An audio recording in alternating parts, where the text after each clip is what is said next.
വഴക്കിട്ട് പിരിയുന്ന അച്ഛനമ്മമാരുടെ മക്കൾക്ക് സംഭവിക്കുന്ന ഏകാന്തതയും അന്യതാബോധവുമായി അവൾ ഊട്ടിയിലെ സ്കൂളിൽ താമസിച്ച് പഠിക്കുന്ന കാലം. അതേ സ്കൂളിൽ അവളോടൊപ്പം +2 പഠിച്ചിരുന്ന അവളുടെ കസിൻ ജിത്തു. അവരൊരുമിച്ചാണ് വെക്കേഷന് സാധാരണ ഊട്ടിയിൽ നിന്ന് നാട്ടിലേക്കുള്ള യാത്ര. എങ്ങനെയുണ്ടായിരുന്നു എക്സാം ഒക്കെ? ഒരുവിധം കഴിച്ചുകൂട്ടിന്ന് പറയാം. ഇത് എപ്പോഴും പറയുന്നതല്ലേ, പക്ഷെ റിസൾട്ട് വരുമ്പോ ഡിസ്റ്റിങ്ഷൻ മിനിമം കാണും. അതെ പ്രിയ, നമുക്ക് ലഞ്ചൊക്കെ കഴിഞ്ഞ് 3 മണിക്കുള്ള ബസ്സിന് പുറപ്പെട്ടാ പോരെ? അതെന്തിനാ?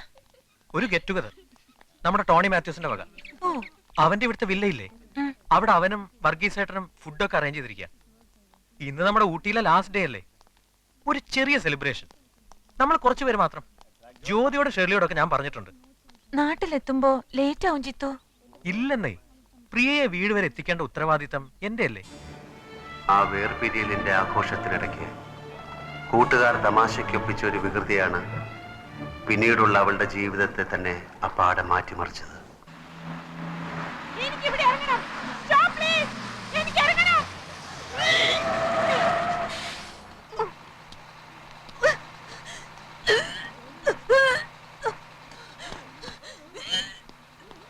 പ്രിയ, എന്തു പറ്റി? അറിയില്ല.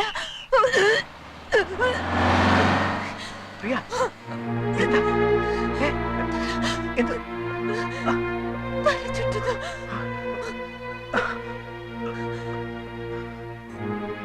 ஹலோ, இங்க அடுத்து ஹாஸ்பிடல் இருக்கா? தெரியாதப்பா. பிரியா,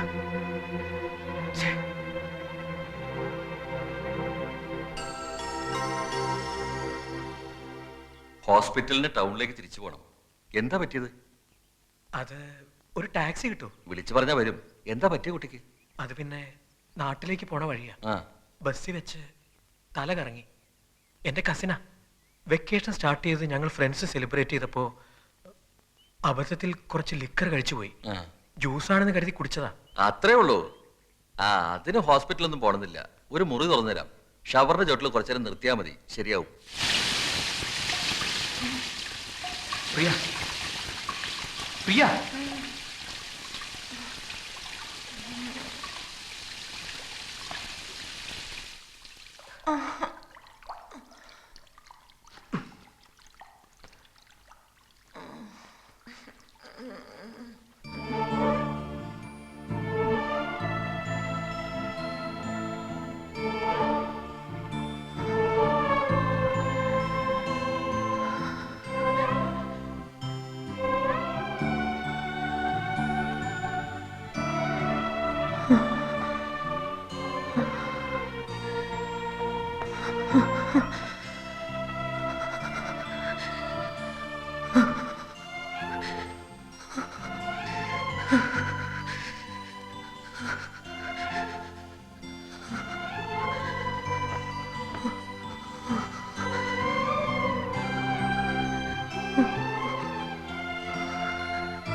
ഉണർന്നോ?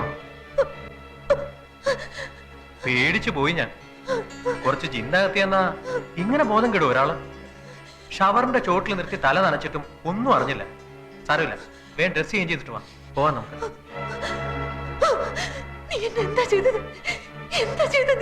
അത് കൊള്ളാം. കിടന്ന് വിറയ്ക്കുന്ന കണ്ടപ്പോ നനഞ്ഞ ഉടുപ്പൊക്കെ മാറ്റി.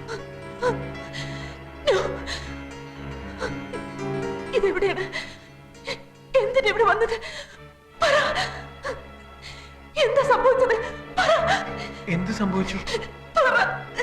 നീ എന്നെ എന്താ ചെയ്തത്? പ്രിയ, ഞാൻ വേണ്ട. വേണ്ട. You cheat.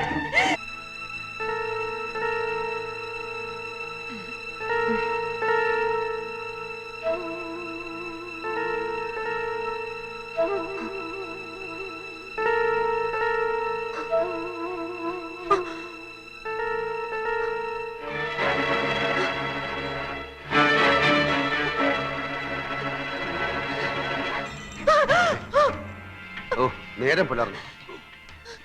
മണി 6 കഴിഞ്ഞു. സാരമില്ല, 7 മണി വരെ സുഖമായിട്ട് കിടന്നോളൂ. എന്താ എന്താ ഇതൊക്കെ? ആ, ഒന്നും അറിയാത്ത പോലെ എന്റെ അടുത്തൊന്ന് കിടക്കുമോളെ. ഏ, നിനക്കിത് എന്ത് പറ്റി? ആദ്യ രാത്രി കഴിഞ്ഞ് നേരം വെളുത്തിട്ട് ലോകത്ത് ഇന്ന് വരെ ഒരു ഭർത്താവിനോടും ഒരു ഭാര്യയും എന്നെ തുടരുത് എന്ന് പറഞ്ഞിട്ടില്ല. മോശമല്ലേ? ഒച്ച ഉണ്ടാക്കാതെ ആൾക്കാർ കേൾക്കില്ലേ? കുളിയൊക്കെ കഴിഞ്ഞ് അടുക്കളയിൽ ചെന്ന് നല്ലൊരു ചായ ഇട്ടുണ്ടെന്ന് ചേട്ടന് ഒരു ഭാര്യയുടെ കടമകൾ ഞാൻ പഠിപ്പിക്കണം. No, ഇത് ചതിയാണ്. ചതി. ചതിയ? അത് കല്യാണം കഴിഞ്ഞാൽ ഭാര്യയും ഭർത്താവും ഇങ്ങനെ ഒരുമിച്ച് ഉറങ്ങുന്നതും പരസ്പരം മനസ്സും ശരീരവും പങ്കുവെക്കുന്നതും നാട്ടു നടപ്പല്ലേ? അതെങ്ങനെ ചതിയാകുന്നത്? ഇല്ല, ഇല്ല, ഞാൻ വിശ്വസിക്കില്ല.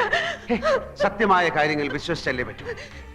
കഴുത്തി കിടക്കുന്ന ഈ താലി നോക്ക്, ഉടുത്തിരിക്കുന്ന ഈ പുടവ നോക്ക്, നമ്മൾ കുടിച്ചു തീർത്ത ഈ പാൽ ഗ്ലാസ് നോക്ക്, കടിച്ചു തിന്ന ആപ്പിളും പഴങ്ങളും നോക്ക്.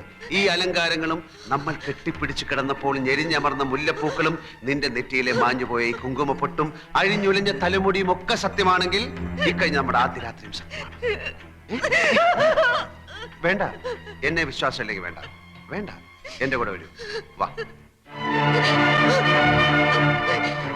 അമ്മയെക്കാളും നീ സ്നേഹിക്കുകയും വിശ്വസിക്കുകയും ചെയ്യുന്ന നിന്റെ വല്യമ്മയോട് ചോദിക്കുക, ഇതൊക്കെ സത്യമല്ലേ എന്ന്.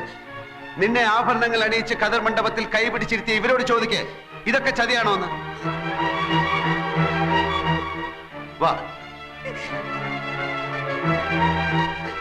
ദാ കല്യാണപ്പന്തലും കതർ മണ്ഡപവും സത്യമല്ലേ? 100 കണക്കിന് ആളുകളുടെ സാന്നിധ്യത്തിൽ വാദ്യമേളങ്ങൾ ഉയർന്നപ്പോൾ ഞാൻ താലി കെട്ടിയതും കതിർ മണ്ഡപവും വലം വെച്ചതും മറന്നോ? സ്വന്തം തറവാടിന്റെ മുറ്റത്ത് വെച്ചായിരിക്കണം കല്യാണമെന്ന് പ്രിയ വാശി പിടിച്ചതും അത് ഞാൻ സമ്മതിച്ചതൊക്കെ ഒറ്റ രാത്രി കൊണ്ട് മറന്നോ? ഞാൻ പറഞ്ഞിട്ട് വിശ്വസിക്കണ്ട. ദാ പ്രിയയുടെ ഏറ്റവും വിശ്വസ്തനായ ഈ മനുഷ്യനോട് ചോദിക്കേ.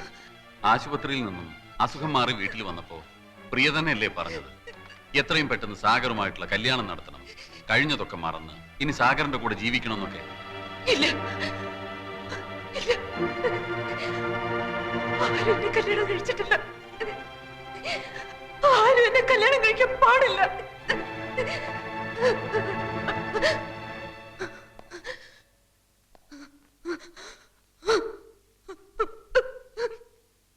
വർഷങ്ങൾക്ക് മുമ്പുള്ള ഒരു പ്രഭാതത്തിൽ നീ ഉണർന്നെണീറ്റപ്പോൾ ഒരു തെറ്റും ചെയ്യാത്ത ഈ പാവം പയ്യൻ നിന്നെ നശിപ്പിച്ചു എന്ന് നീ വിശ്വസിക്കുന്നുവെങ്കിൽ ഇന്നലെ രാത്രിയിൽ സംഭവിച്ചതും സത്യമാണ്. അത് നീ വിശ്വസിക്കുന്നില്ലെങ്കിൽ അന്നും ഒന്നും സംഭവിച്ചിട്ടില്ലെന്ന് നീ വിശ്വസിച്ചാൽ മതിയാകും.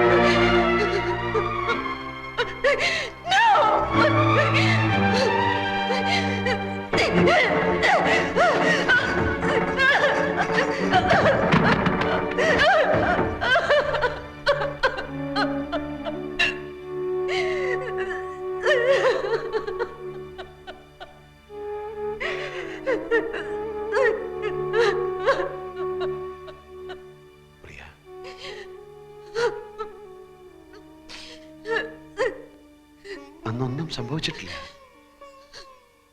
ഏതൊരു പുരുഷനും ആഗ്രഹിക്കുന്ന എല്ലാ പരിശുദ്ധിയും ഇപ്പോഴും പ്രിയയ്ക്കുണ്ട്. അല്ല, അങ്ങനെ ഒരു വിശ്വാസം മനസ്സിൽ ഉറച്ചു പോയിട്ടുണ്ടെങ്കിൽ തന്നെ അതൊക്കെ പുറത്ത് നിന്നെ സ്വീകരിക്കാൻ ഞാൻ ഒരുക്കമാണ്. അറിയാതെയും കാണാതെയും എന്നോ ഒരിക്കൽ നിന്നെ സ്നേഹിച്ചവനാണ് ഞാൻ. എല്ലാം അറിഞ്ഞപ്പോ കല്യാണം കഴിക്കാൻ വരുന്ന അജ്ഞാതനായ ചെറുപ്പക്കാരനെ വഞ്ചിക്കരുത് എന്ന് കരുതിയ നിന്റെ മനസ്സിന്റെ നന്മ അറിഞ്ഞപ്പോ ആ സ്നേഹം ഒരുപാട് ഒരുപാട് കൂടുകയാണ് ചെയ്തത്.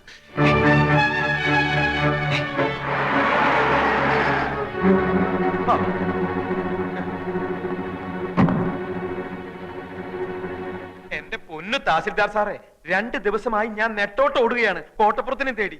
എന്തായി ക്ലൈമാക്സ്? അവസാന ലക്കം ഇന്ന് കമ്പോസിങ്ങിന് കൊടുത്തില്ലെങ്കിൽ അയാൾ എവിടെ? ഭയപ്പെടാതിരിക്കൂ മാമച്ച, അയാൾ കഥ എഴുതുകയാണ് അകത്ത്. ശുഭപര്യവസായിയായ ഒരു പുതിയ അധ്യായവുമായി അയാൾ പുറത്തു വരുന്നത് വരെ നമുക്ക് കാത്തിരിക്കാം. ഏതോ നിദ്ര തൻ പൊന്മയിൽ പീലിയിൽ 7 വർണ്ണങ്ങളും നീർത്തി തളിരിലത്തുമ്പിൽ നിന്നൊതിരും മഴയുടെ ഏകാന്ത സംഗീതമാ.